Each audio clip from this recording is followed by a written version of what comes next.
Ladies and gentlemen, hello and welcome to our English news edition coming to you from Canal, Algérie. I'm your host, Mesa Dumas, to the headlines. The elections for the renewal of the half of the members of the Council of the Nation or Upper House of Parliament is to be held today in line with the provisions of the Constitution.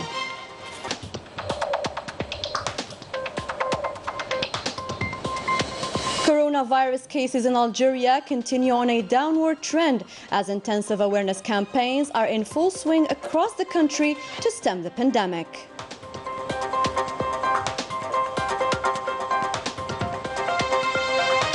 And we pay, by the end of our news bulletin, a visit to the southern province of Adrar to discover the local qusurs or palaces, the jewel of the Saharian architecture.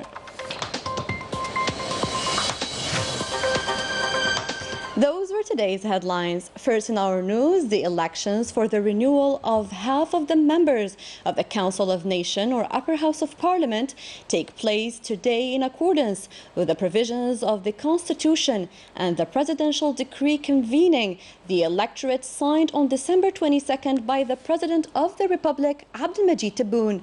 The list is composed of local and provincial members, 68 of which are new members of the Council of the Nation, from among 475 candidates representing 22 political parties and independent candidates representing the 58 provinces. To COVID-19 updates now, 917 confirmed cases of coronavirus, 560 recoveries and 13 deaths were recorded in the last 24 hours in Algeria, according to the Health Ministry, which keeps reiterating that getting vaccinated is the only way to curb the spread of this pandemic once and for all. In order to stem the spread of COVID-19, a large awareness campaign has been launched in Ouargla province for the benefit of passengers who have to cope with the situation. More details with Laetitia Sidqawi. It goes without saying that the respect of protective measures is of a paramount importance in public spaces to stem the spread of the virus. In Ouargla province, a large awareness campaign was launched for the benefit of tramway passengers. This awareness campaign for the benefit of usual tramway passengers aims to make them aware of the importance of respecting the barrier gestures in transport to help stop the spread of the virus. Wearing a mask is mandatory. The barrier gestures must be respected. Physical distancing, wearing a mask, regular hand sanitizing are actions that help stem the spread of the virus, and travelers seem to have understood the information well. Awareness plays a very important role. Prevention is better than cure. These awareness-raising campaigns continue throughout the month and throughout the city with the collaboration of local civil society. Citizens usually confuse between a vaccination card and a sanitary pass, which remains an important document when traveling abroad. Let's find out more about this interesting story with our reporter Laetitia Sidqawi. Soumeya comes to collect her sanitary pass. After verification, it is impossible to have it. Her name was not registered on the digital platform established by the Ministry of Health and Population. She still has to wait a few days given the high demand. The sanitary pass is important for travel. Even here in Algiers, I think now it is needed even in shopping centers. The health pass is a document required for entry and exit from the national territory, a tool for the management of the health crisis related to the coronavirus pandemic. Each vaccinated individual must be registered on this platform. All the necessary civil information, such as first and last name, the date of birth, the national card number, phone and passport numbers for people who are going abroad. As you see here, we don't have this person's passport number because he is only vaccinated. He didn't ask for the sanitary pass. When he does ask for it, he will get a certificate with a QR code. It's a digital code which registers the information of the concerned person on the health server. Then he can show it at any airport or hall. I think it's even required in gyms now. There's an Android app that scans the QR code, so once scanned, the observer can compare between what's on the paper and on the screen. After the whole vaccination process, the citizen must provide some documents for the granting of the health pass, which consists of the passport number, national card, vaccination card, and telephone number. There is a great awareness among citizens according to specialists. Nevertheless, the sensibilization does not stop. This is the case of this cell in Buzarri'a.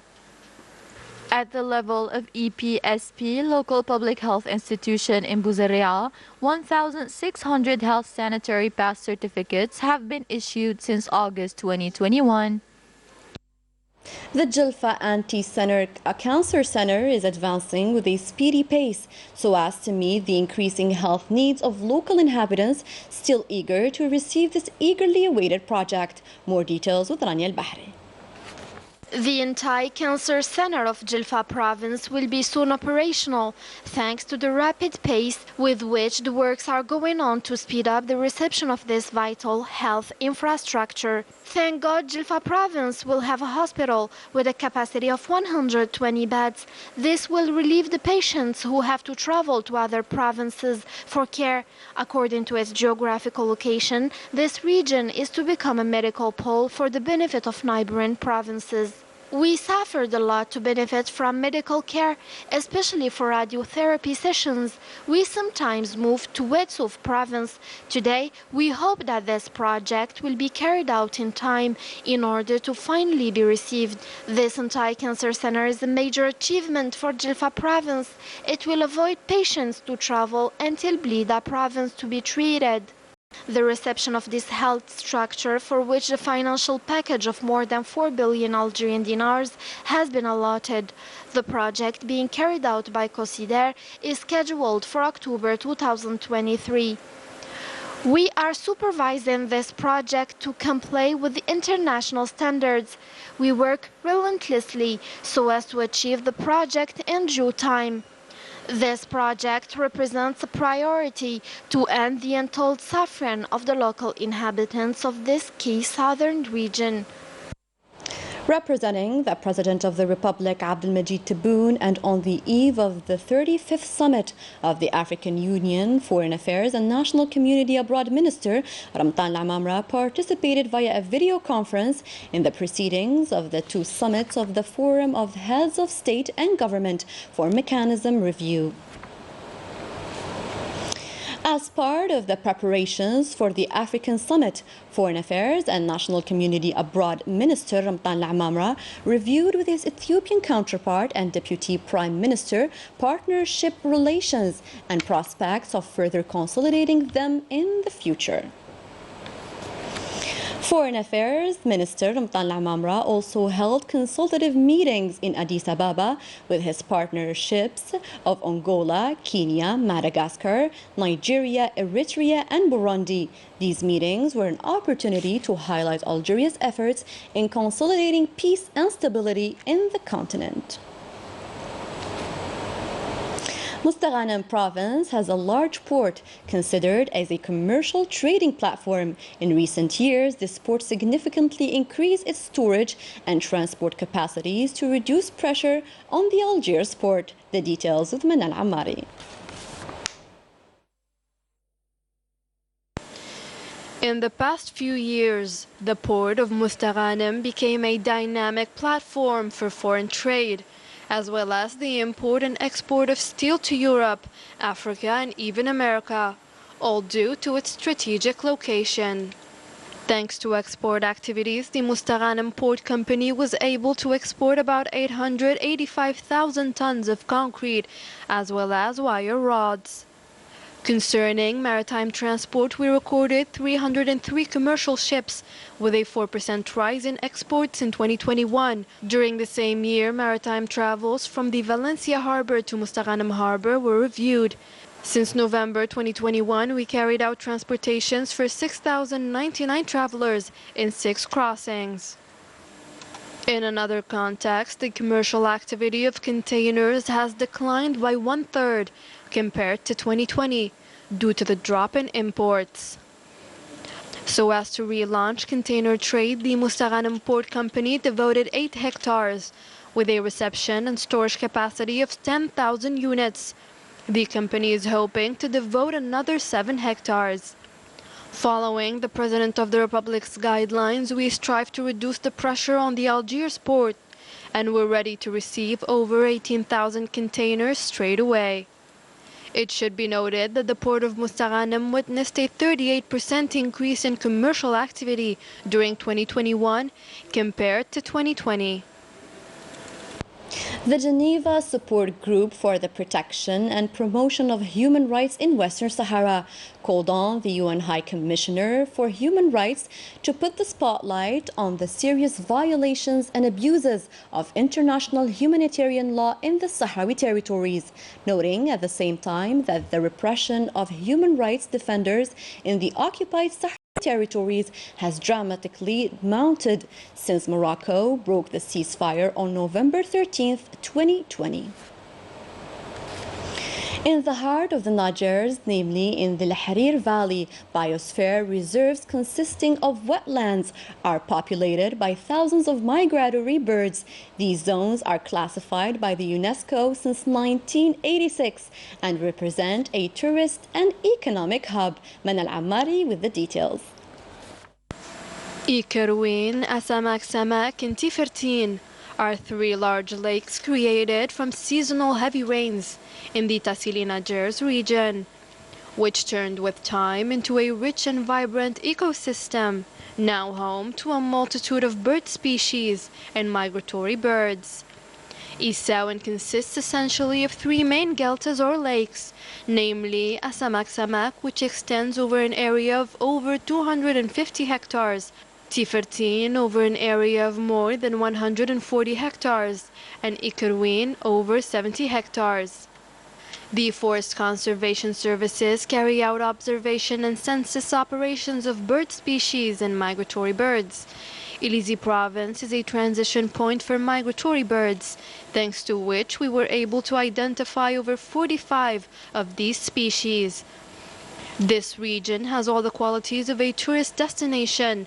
The Regional Directorate of Forest Conservation is registering in the Ramsar Convention to raise citizens' awareness on the importance of conserving these wetlands. This area is rich with natural resources such as water and trees. We aim to promote ecological culture and introduce conservation to children. With these still waters and the richness of their natural resources, these lakes represent an ecological tourist attraction. Let's head now for the southern province of Adrar to discover the qsors or local castles of the region, attracting tourists and to unveil its hidden beauties and secrets. Let's follow our guide Rania Al-Bahri to know more. Al-Qsors, or local palaces of Adrar province, are the cradle of ancient cultures and civilizations. These qsors were built according to traditional way and with local materials, sand, earth and trunks of palm trees. These 294 qsors are the traditional heritage of the province. We are here in the heart of Zawiyat, or Quranic school of Hajj al-Mghili in Adrar province. Scholars come from all over the national territory and other countries. They share most of their time in reading the Holy Quran. Learning methods have been developed and knowledge is now acquired via new technologies. We provided traditional teaching with wood boards and books. However, we have opted for new technologies. This Zawiya has the ambition of creating a smart school based on modern technologies. These castles and libraries remain a good destination for scholars and tourists as well, who keep flocking to the city to discover its hidden beauties and secrets lost in the mists of time. That's it for our news edition. Thanks for tuning in to our program. Good night.